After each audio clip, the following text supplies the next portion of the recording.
அஸ்ஸலாமு அலைக்கும் வரஹ்மத்துல்லாஹி வபரகாத்துஹு. இன்று நாம் நபி தோழியர் வரலாற்றில் முதல் பெண்மணியாக திகழ்ந்த உம்மு ஹரம் பின் மில்ஹான் ரலி கடல் போரில் பங்கெடுத்த வீர பெண் சஹாபி அவர்களின் வரலாற்றை பார்க்க போகிறோம். உம்மு ஹரம் மிக சிறந்த குடும்பத்தில் பிறந்தவர். மதினாவில் புறநகர் பகுதியான குபாவில் தான் வாழ்ந்து வந்தார். இவருடைய 2 சகோதரர்கள் ஹரம் பின் மில்ஹான் ரலி மற்றும் சலீம் பின் மில்ஹான் ஆகியோர் பத்ரு போரிலும் உஹது போரிலும் கலந்து கொண்டவர். உம்மு ஹரம் மில்ஹான் கணவரான அம்ரு பின் கைஸ் பின் ஜைத் ரலி இவருடைய மகனான கைஸ் பின் அம்ரு. இந்த 2 நபி தோழர்களும் பத்ரு போரில் வீர மரணம் அடைந்தார்கள். முதல் கணவர் இறந்தவுடன் உபாதா பின் சாமின் ரலி அவர்களை மணந்து கொண்டார். இப்படி வீரமிக்க சகோதரர்களையும் முதல் கணவரையும் மகனையும் இழந்த உம்மு ஹரம் பின் மில்ஹான் ரலி அவர்களை பற்றி நபி ஸல்லல்லாஹு அலைஹி வஸல்லம் அவர்கள் ஒரு முறை கூறுகின்றார்கள், என் சமுதாயத்தவர்களில் ஒரு இராணுவ படையானது அரியணையில் அமர்ந்திருக்கும் அரசனை போல் கம்பீரமான கடலில் பயணம் செய்யும். அப்போது உம்மு ஹரம் கேட்டார், அவர்களில் ஒருத்தியாக நான் இருப்பேனா? அதற்கு அவர்களில் முதன்மையானவர்களில் ஒருத்தியாக நீர் இருப்பீர் என நபி ஸல்லல்லாஹு அலைஹி வஸல்லம் அவர்கள் கூறினார்கள்.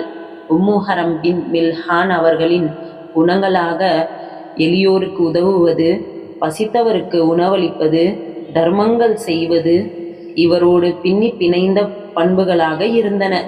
இவருடைய முழு நோக்கமும் இஸ்லாத்தின் நன்மைக்காக தம்மை இழந்து வீர மரணம் அடைய வேண்டும் என்ற நோக்கமாக தான் இருந்தது. உம்மு ஹரம் வழியாக பல நபிமொழிகளை மிக சிறந்த நபி தோழரான உபாதா பின் சாமித் ரலி, அனஸ் பின் மாலிக் ரலி, உமைர் பின் அஸ்வத் ரலி அறிவிக்கின்றனர். இதன் மூலம் நபி மொழிகளை அறிவித்தவர்களின் ஒரு தோழியாக உம்மு ஹரம் அவர்கள் இருக்கின்றார்கள். நபி ஸல்லல்லாஹு அலைஹி வஸல்லம் அவர்கள் மீதான அன்பும் மரியாதையும் உம்மு ஹரம் மனதில் அதிகம் நிலை கொண்டிருந்தது.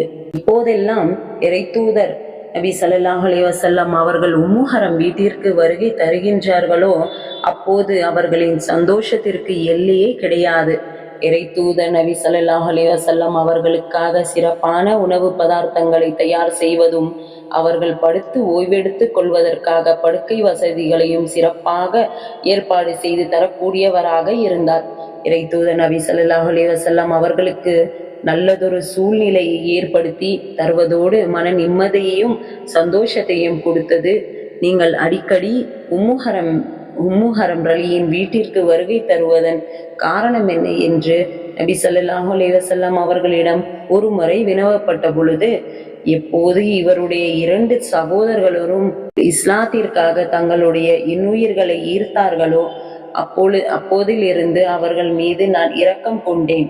அவர்களின் குடும்பத்தார்களுக்கு ஆறுதலாக என்னுடைய வருகை அமைவதோடு அவர்களது தேவைகள் என்னவென்பதை அறிந்து அவற்றை செய்து கொடுப்பதாகவுமே நான் அவர்களது வீட்டிற்கு வருகை தருகிறேன் என்று நபி ஸல்லல்லாஹு அலைஹி வஸல்லம் அவர்கள் கூறினார்கள்.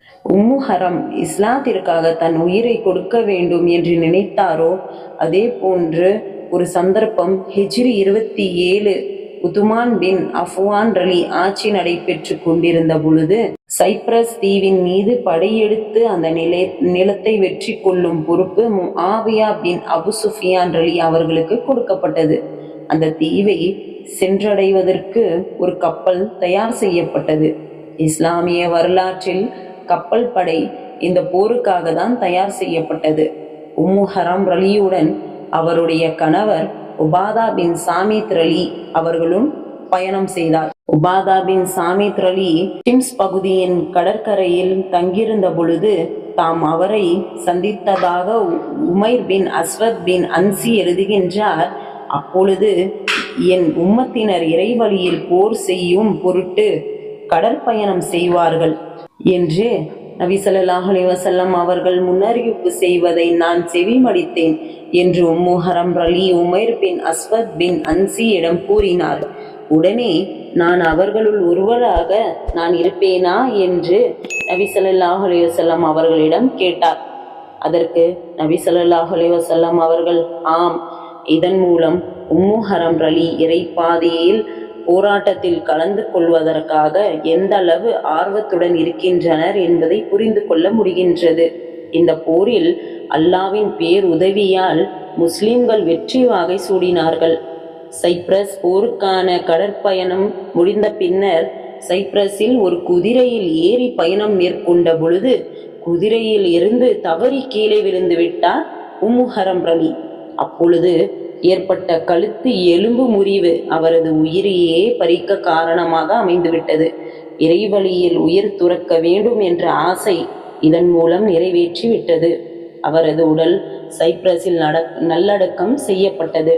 இறைத்தூதர் நபி ஸல்லல்லாஹு அலைஹி வஸல்லம் அவர்கள் முன்னறிவிப்பின்படி கடற்போரின் பொழுது இறைவழியில் உயிர் துறந்த நற்பேருக்கு உரித்தானவராக உயிர் தியாகிகளின் பட்டியலில் இறைத்தூதர் நபி ஸல்லல்லாஹு அலைஹி வஸல்லம் அவர்களின் முன்னறிவிப்பின்படி சொர்ணத்தை பெற்றுக்கொள்ள கூடியவர்களின் வரிசையில் இணைந்து கொண்டார் உம்மு ஹரம் பின் மில்ஹான் ரலி.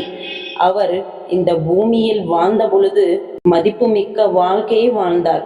இன்னும் இஸ்லாத்தின் சேவைக்காக நடத்தப்பட்ட முதல் கடல் போரில் கலந்து கொண்டு தான் விரும்பிய உயிர் தியாகி என்ற அந்தஸ்தையும் அவர் அடைந்து கொண்டார். அல்லாஹ் இத்தகைய நல்லடியார்களின் மீது மனநிறைவு கொண்டான். அவர்களும் தம் இறைவன் மீது மனநிறைவு கொண்டார். அல்லாஹ் பாதுகாத்தவர்களை தவிர நம்முடைய சமுதாயத்தில் இன்னும் சில பெண்கள் இந்த வரலாற்றின் மூலம் இவரை போன்ற உயர்ந்த பண்புகளை வளர்த்து கொள்ள வேண்டும். இன்ஷா அல்லாஹ் உம்மு பின் மில்ஹான் ரலி இவரை போன்ற நல்ல பண்புகளை அல்லாஹ் சுப்ஹானஹு வ தஆலா எல்லா பெண்களுக்கும் அருள் புரிவானாக. அஸ்ஸலாமு அலைக்கும் வரஹ்மத்துல்லாஹி வபரகாத்துஹு.